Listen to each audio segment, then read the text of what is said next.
So our next one is sit. This one is a little bit more challenging, believe it or not. Part of it is because mom already started it, and then I'm just trying to pick up where mom left off. So mom's visual was this, and I've changed it to something way more simple. So the verbal is, of course, the word sit. So the overall goal looks like this: sit. So at this point, you're working through maintaining eye contact with your dog while you're also working on your sit. So again, we're going to do a sit, and the second that butt hits the ground is where you mark that goal desired behavior. Of course, you follow through with your treat. So I know my head is chopped off, but you don't need to see my head. You only need to see my hands and him, the floor. I know he blends in with the floor a little bit. So we're actually going to work on sit.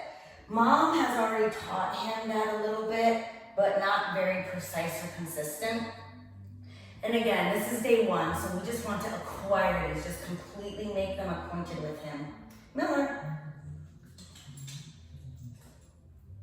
Sit. So I didn't mark or I didn't do anything at that point in time because he sat before I requested it. He sat, then I said sit, so I didn't mark. And he just did it again, and I didn't request that. So I'm just gonna, oh, he's scratching. So I'm gonna let him. That could just be sit, yes. There we go. I wanted to say the word. I want to be able to catch it right on time. Sit. Say the word one time. Yes. You don't need to say sit, sit, sit one time.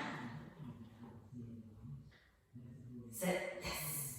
The second that butt hits the ground is the second you want to mark.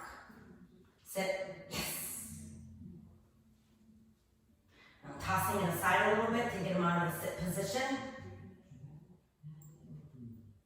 Miller. Sit, yes.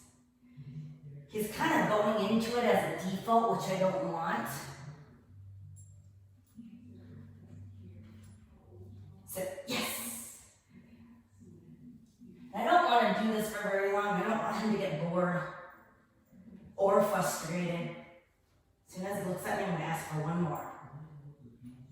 Sit, yes. I'm going to end there and end with a play session. Yay! Good boy! Good boy! Give him a little break and then on to our next. Creating a strong sit is very, very important. It can be substitute for jumping. It can be substitute for a lot of different unwanted behaviors.